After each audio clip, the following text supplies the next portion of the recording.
Wastahili ewe Yesu, wastahili. You're worthy, Jesus, you're worthy. You're worthy, you're worthy.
We worship you, Jesus.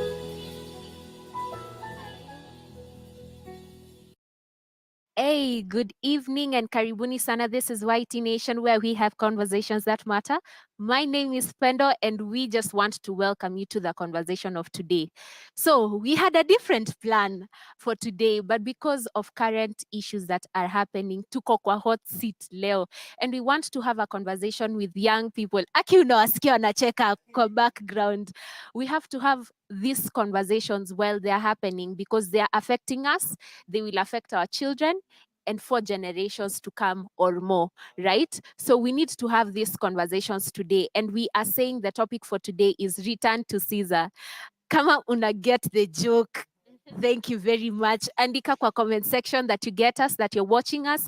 Tell us where you're tuning in from. Of course, we are live on all our social media platforms, on YouTube, on Instagram, on Twitter, on TikTok. We are having our content flowing. So kindly, hata hapo Twitter, retweet vitu zenye tunasema na useme #YTNation. Sema your opinion on the finance bill. Okay, where you are standing as a Kenyan, whether you are in the country or abroad, and how it is affecting you. So yes, sitaki kuongea mengi sana because let me tell you the conversation that has happened behind the scenes.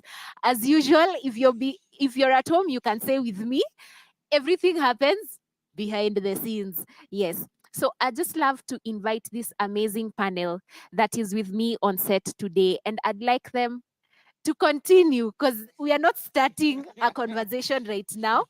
I'd like them to continue with the conversation that we have been having behind the scenes and how, as Gen Zs and millennials, because kuna millennials in the house, yes, how the finance bill is affecting us and where we stand, yes, on all this. So kindly introduce yourself, your name, your assembly, and kama ulienda protest jana, acha tuanze na hiyo.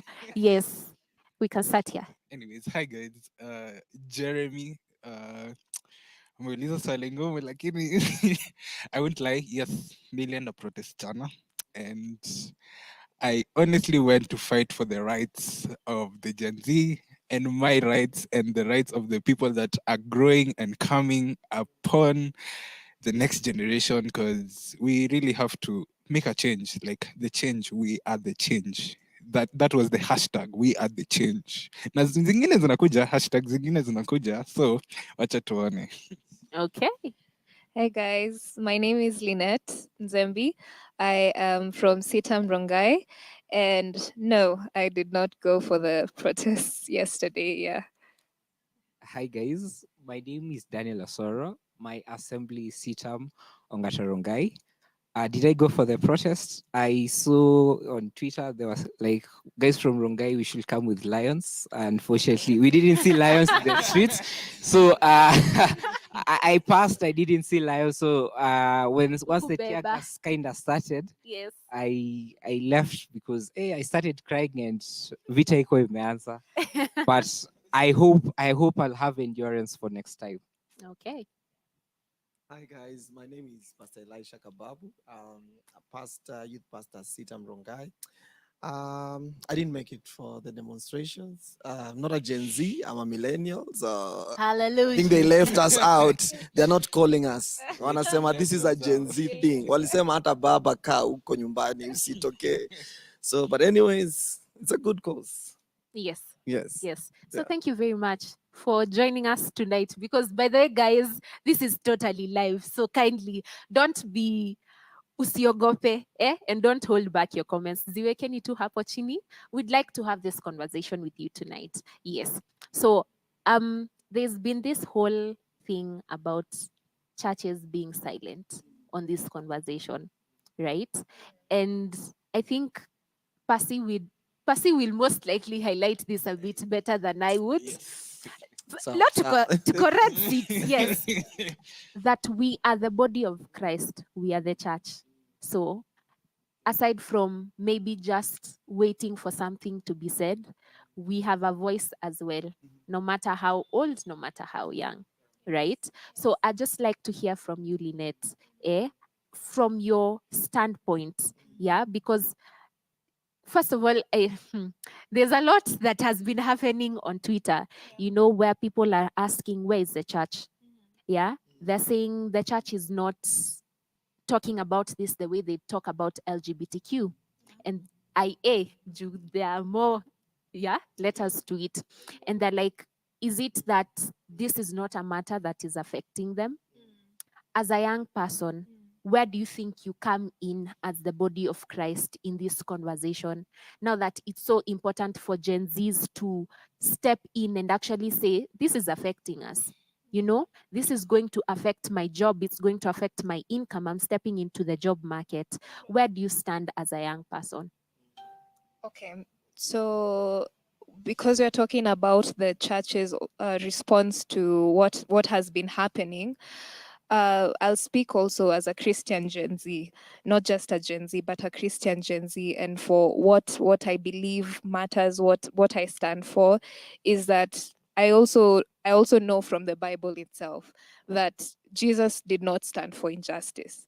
John the Baptist did not stand for injustice. In fact, he tells the tax collectors, do not tax beyond that which is supposed to be taxed. So I do believe that also being a Christian does not mean that you're silent on these matters, but you also speak up when injustice is being done. And so when I think about the church's response, as I was talking with my fellow panelists here, I also think I'm approaching it from this view that maybe most people who were led to believe that Ruto as our president came as kind of a savior, someone who belongs to our religion. And so we were like, personally, I was joyed. I had a lot of joy. I was like, this person will probably do what is right because he's subject to God's authority. He'll probably do what is right. And so I was viewing it from the point that maybe the silence is also from a perspective of the church grieving, because we are also like, was this the wrong choice? And I compared it to the story of Saul, the king. Saul was anointed by Samuel, and Samuel was the voice of God during that time. And God told Samuel that I have rejected Saul as king when he failed to do what was right. So he told Samuel, I have rejected Saul as king. Go and deliver this message to him. And so Samuel goes before Saul very fiercely and says that you are not going to be king over the Lord's people anymore. But when Samuel retreated, you see he's actually in grief. And so I was also relating it to now what is happening.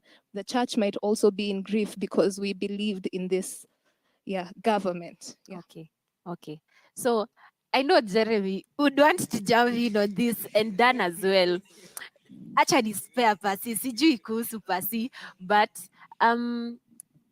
hey, unajua hapa kidogo lazima utime kitu unaenda kusema. You must be very aware lest you find yourself being cancelled online, But Dan, I'd like you to comment on the same.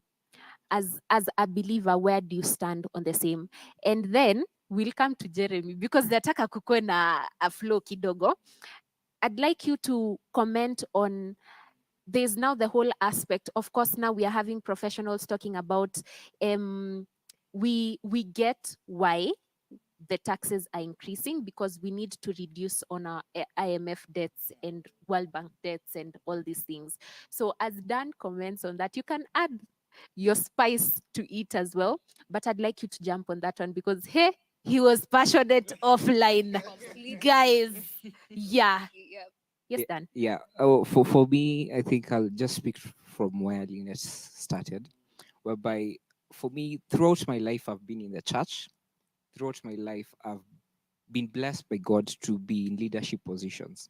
So, as the church being silent, if I decide to personalize it, it's like reflecting. Okay, I'm reflecting in terms of some of our leaders. There are people that throughout their campaigns, we saw them in the church, we saw them praying, we saw them like very spiritual people. And when I saw them, I saw me. But the decisions they're making now, it leaves me in the situation of I'm reflecting. As the church, I am reflecting. If I was in this position, if I was the president, if I was the MP, would I be silent? Would I do the same thing? Would I subject the people who chose me to be their leader to do so? And in terms of the question on the debts, I read an article that was saying the situation that we are in right now, it's we are in so much debt that we don't have power of our policies, such that even though us the Gen Zs go to the street to fight for our rights, there's someone who's pressuring the government because we gave you this money. These are the taxations that are supposed to be given. This is what you're supposed to do. So even if we cry, we do whatever, they are also facing pressure from another side. And unfortunately, they say money speaks. Us as the Gen Zs, we don't have that money. We're starting our career. So us, we are fighting with our votes. But there's someone who's giving the government money. There's someone the government is hoping is going to pay majority of the Kenyans' salaries. So probably that's the person who's giving them pressure such that our noise is not being heard. Our cries are not being heard. So let me just pick up from where Dan has left. First of all, yes, I get we are in so much debt that, let me just say bluntly, like, we don't own ourselves as Kenyans. We don't own ourselves as Kenyans. But then it stems from accountability. We will pay these taxes, yes, but the money is not being paid off to the debts, to the debtors, the one who loaned us money, but it's being siphoned by our leaders to be kept, maybe for them to build their empires, for them to maybe take care of their children, their generation, the next generations. But this is talking from the point of a common mwananchi.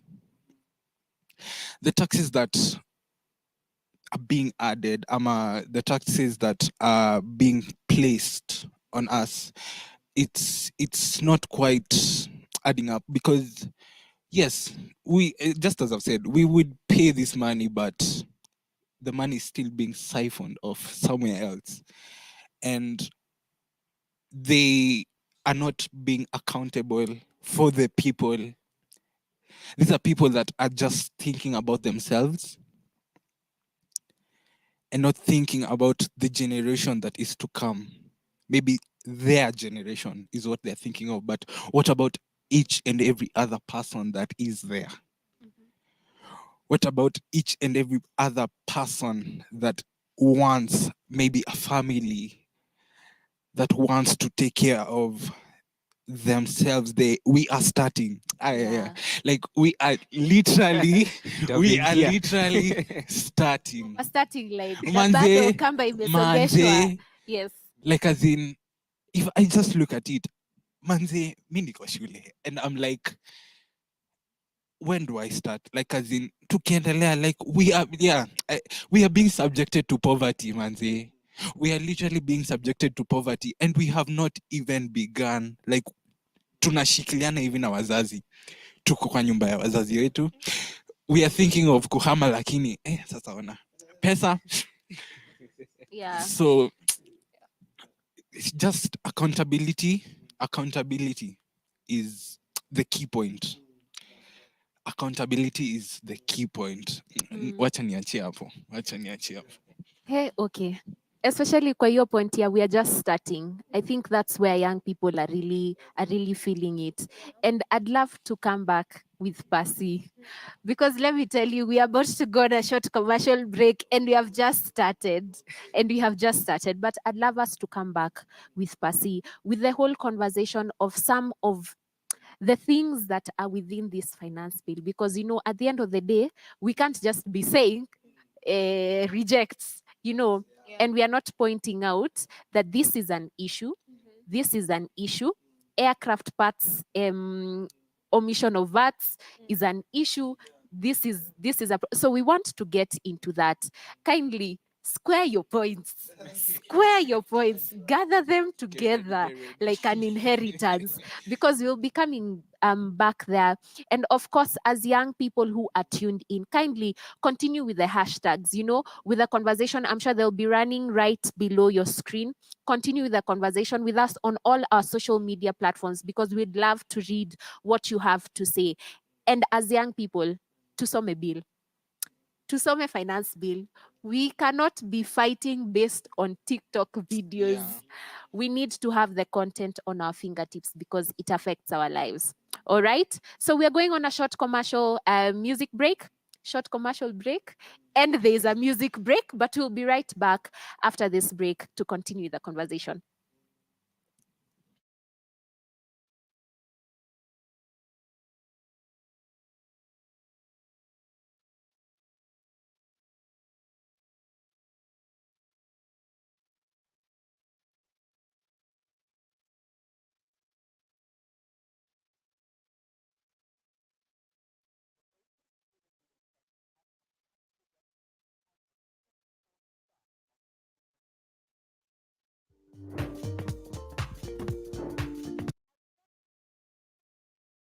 Thank you for choosing Hope TV, the channel that brings you hope, entertainment, and inspiration. We value you and would like to serve you better. Talk to us by scanning this QR code on your screen or go to our social media page at Hope TV Kenya and click on the survey link by the name Hope TV Survey. It will just take a few minutes but means the world to us. We value your feedback. Hope TV, look and live. Life is a school. If you're living, you're definitely going to learn lessons every day. However, some of these life lessons can be too costly. Coming soon on Hope TV is a brand new show called Expensive Lessons, where our guests narrate thrilling, exciting, sometimes even scary stories of their life's journey that have cost them a lot, but they have learned lessons that you and I can benefit from. Personally, I don't think I'm keen on working with government again. We all know, we all read the papers, we've all seen the stories. Sometimes we can reach a place and think that is our destination, but really it's not. You definitely don't want to miss out on this thrilling classroom from the School of Life, only on Hope TV, where we look and live.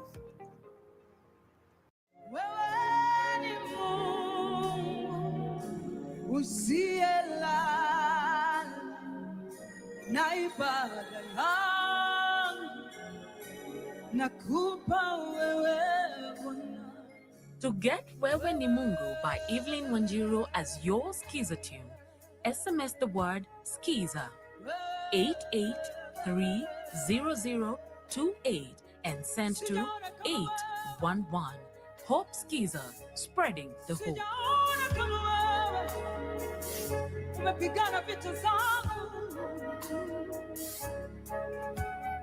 Nakupa ibada ya moyo wangu usiku wa leo.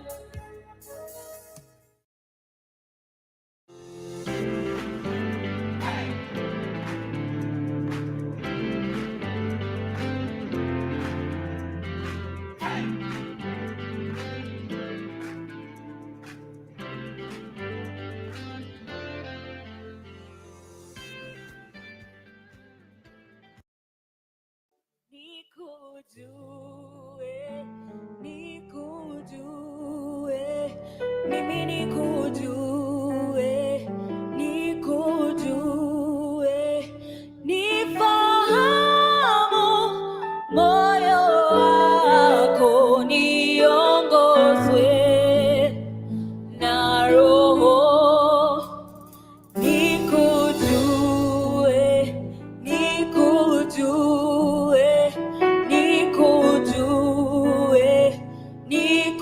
nikujue, nifahamu moyo wako, niongozwe na Roho. Come on.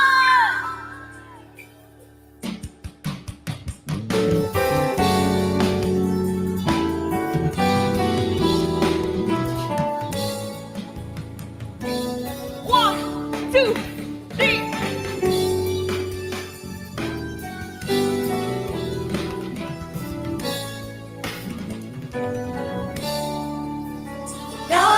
Natamani nikujue kila siku na kila saa, nifahamu moyo wako, niongozwe na Roho. Natamani nikujue kila siku na kila saa, nifahamu moyo wako, niongozwe na Roho. Natamani nikujue kila siku na kila saa, nifahamu moyo wako, niongozwe na Roho.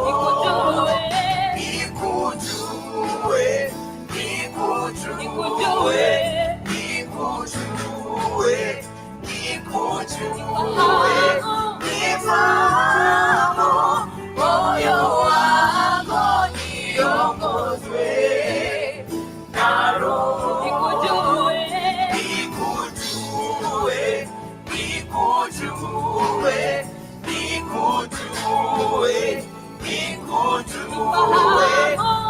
Nifahamu moyo wako, niongozwe na Roho.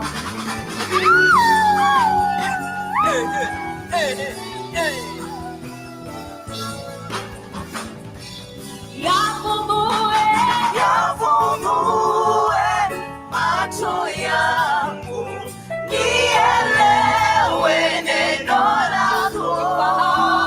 Nifahamu moyo wako, niongozwe na Roho. Yafumbue macho yangu, nielewe neno lako. Nifahamu moyo wako, niongozwe na Roho.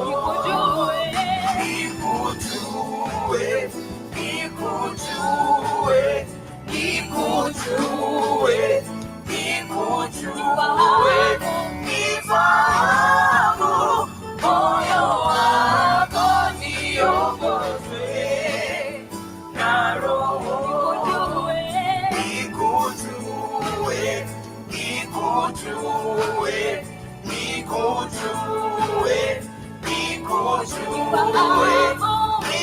Nifahamu moyo wako, niongozwe na Roho.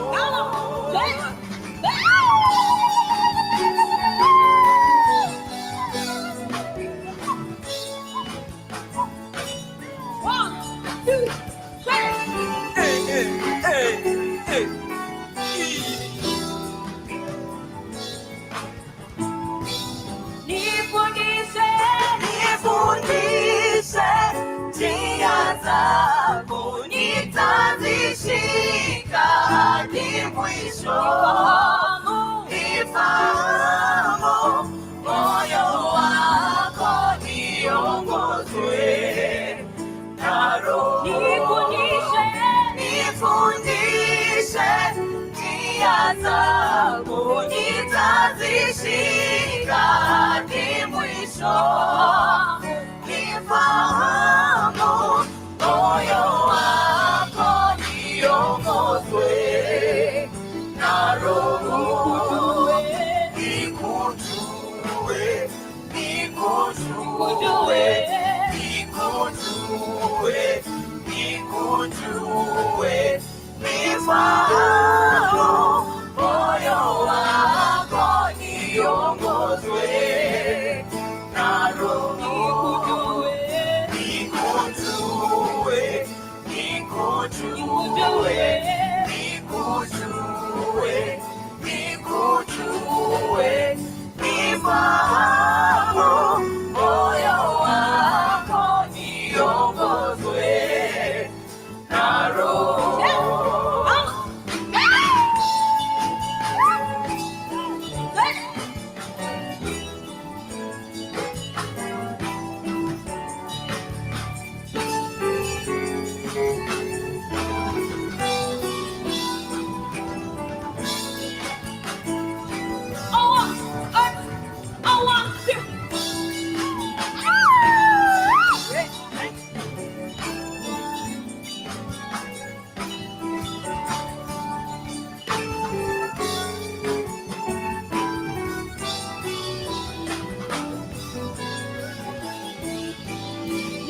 Nikujue,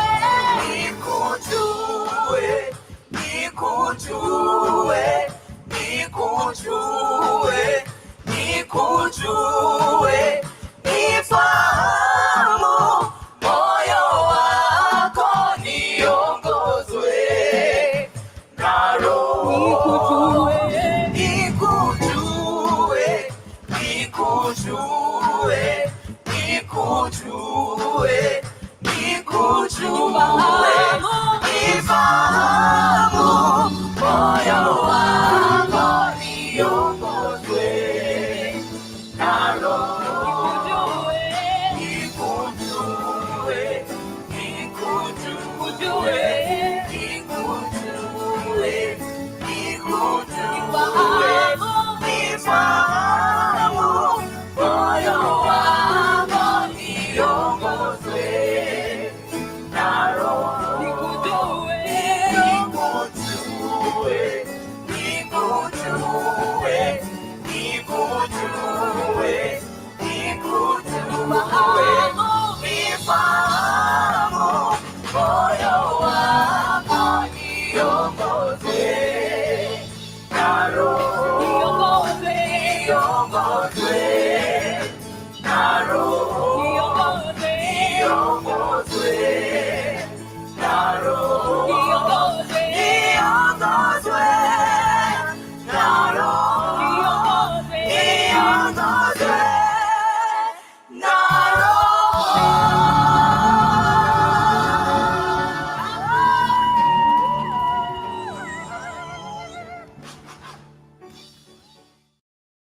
Yes. All right. We are back on air. We are back to having this conversation tonight. Today is kidogo hata nimelose track of dates. Today is 21st of June 2024 and we are having conversations that matter for our generation and generations to come.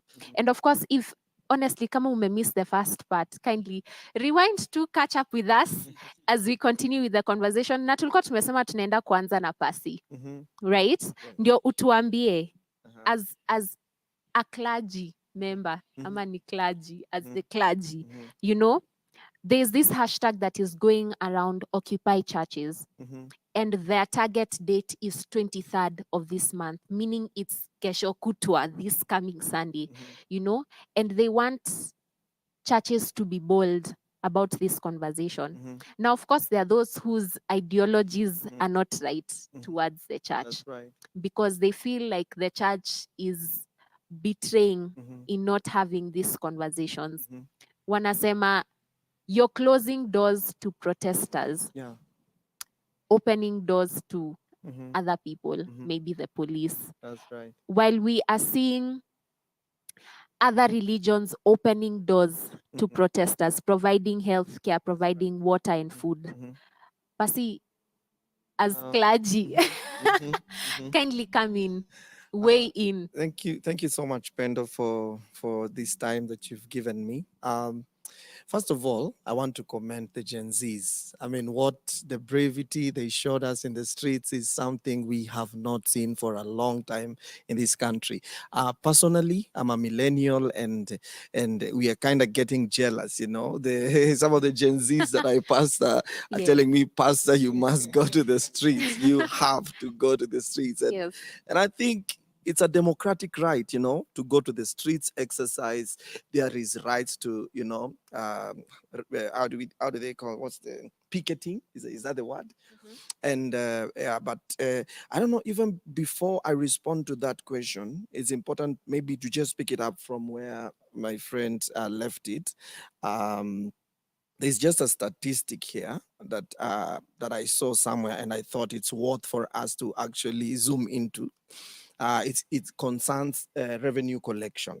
The target for the Kenyan government is for them to collect 23 billion US dollars. That's the KRA target. Now, it's interesting that what the Kenyan government wants to collect is actually equal to 3 East African countries. That is Tanzania, Uganda, and Rwanda.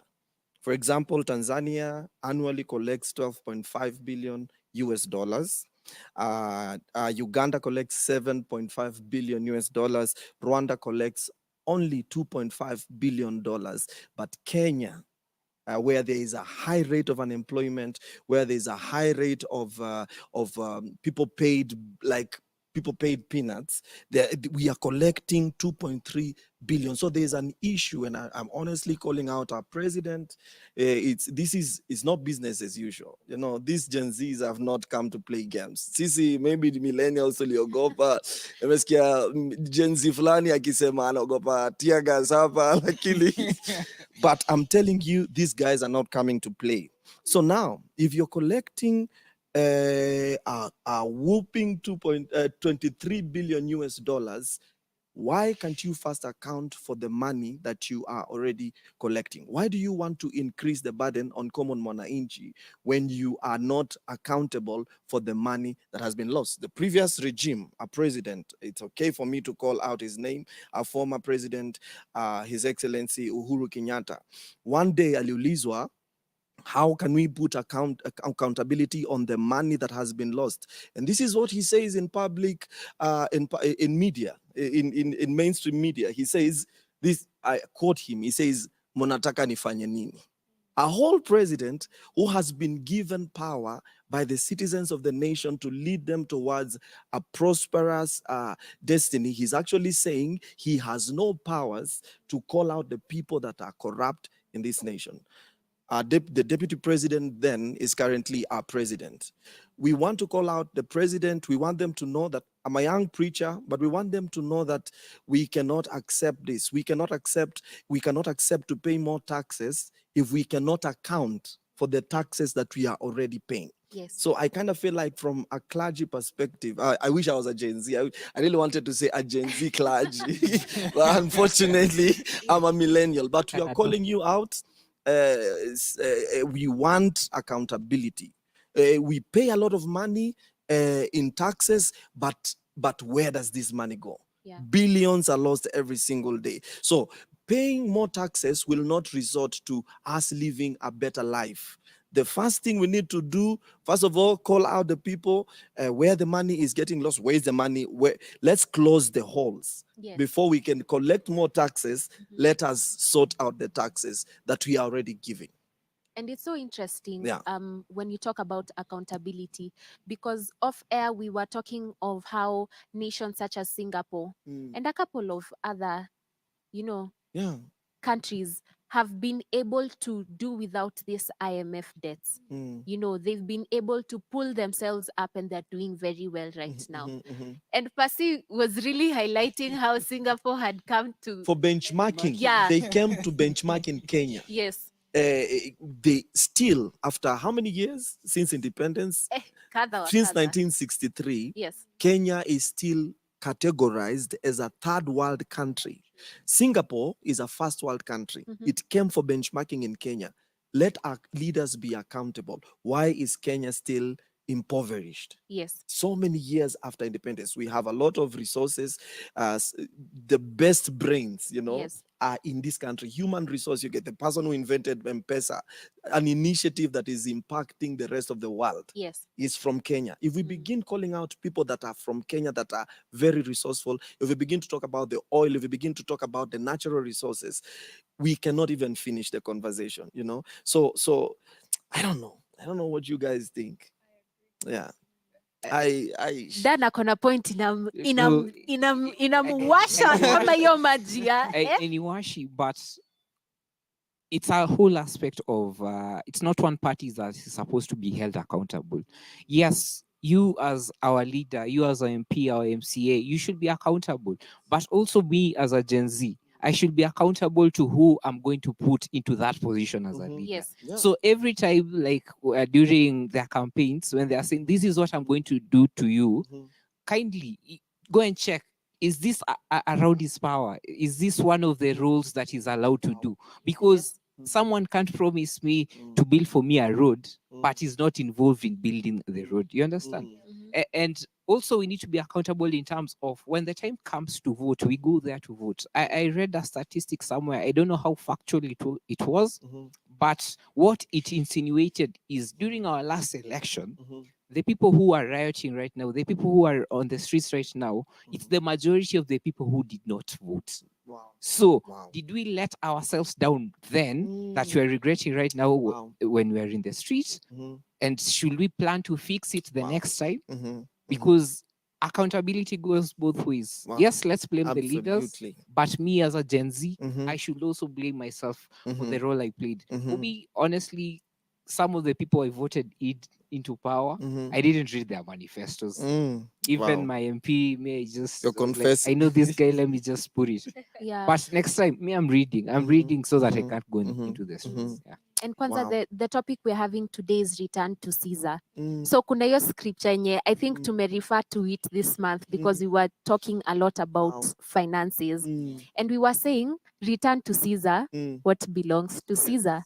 But then now we want to create an understanding and draw a line for young people, those who are tuning in tonight, for them to actually say, hey, hii yenye inaenda kwa Caesar, imekatwa vizuri, ama tuko huku tuna, you are paying something and it's somehow going into the skies, and then you find out your leader has built such a lavish home. They have an aircraft on standby.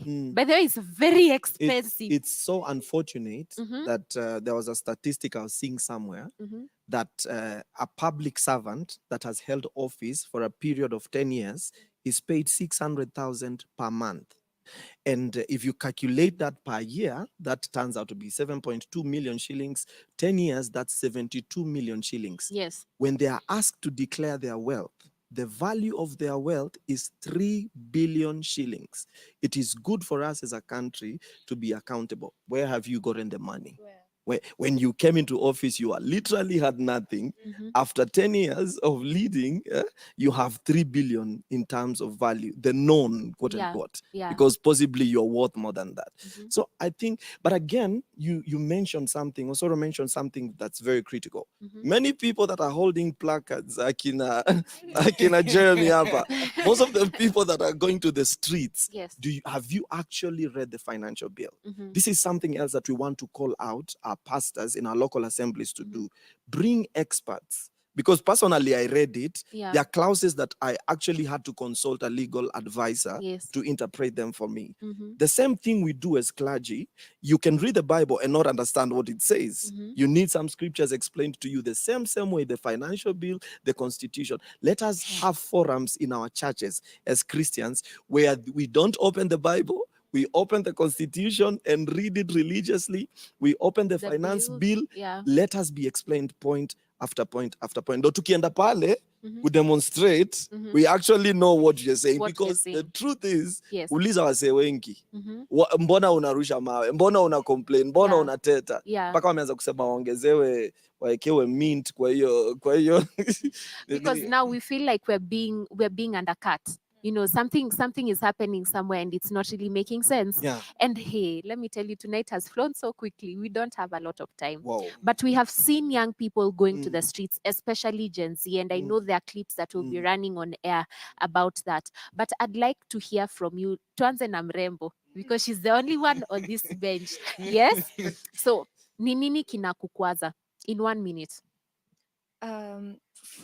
For me, because a lot has been mentioned, but I'd like to focus on the tax that has been proposed for digital content monetization.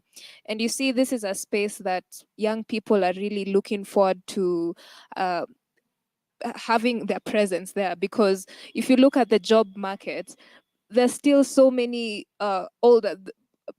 a large part of the older generation is still in the job market and not creating room for the younger people, the younger professionals to come into. So now digital content is something that we want to establish our presence in. And now the proposed tax that has been introduced, I believe it's 20% for non-citizens and 5% for residents. But you see, this is, like Jeremy said, we're just starting our life. We're trying to just make sense of life in itself.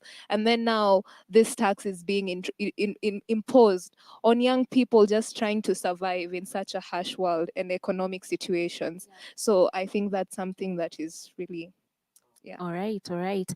And I know we have about 3 minutes left for this conversation because it's about to clock 9. Imagine, guys, hata bado sijasikia Dan na Jeremy wanakwazwa na nini about this financial bill. But we'll be coming right back to you guys. I know those who are watching on TV, we might continue with yet other programs that are very entertaining. But I'd like us to also continue with this conversation on YouTube, because I'd love to hear ni nini kinawakwaza exactly about the finance bill. So kindly, after we finish with the live on TV, we are continuing on YouTube. Turuhusu. Yes, thank you very much. So you can just continue with us on YouTube and all our social media platforms and continue talking to us because we want to hear from you. Yes. So, Jeremy. Yes, guys. Yes. guys. Anyways, It's your time to shine. Okay. So before he speaks, I'd just like to thank you. Thank you very much for tuning in and having this conversation with us. It is a conversation that must continue every day, every night, because these are matters that affect us as young people, as millennials, as boomers. Everybody is being affected by this story. So kindly keep in touch with us on all our social media platforms, on Instagram, Twitter, Facebook, YouTube. Keep chatting with us. And this conversation is continuing after the TV goes off. All right. My name is Pendo. Thank you so much for tuning in tonight. This is YT Nation. Yes.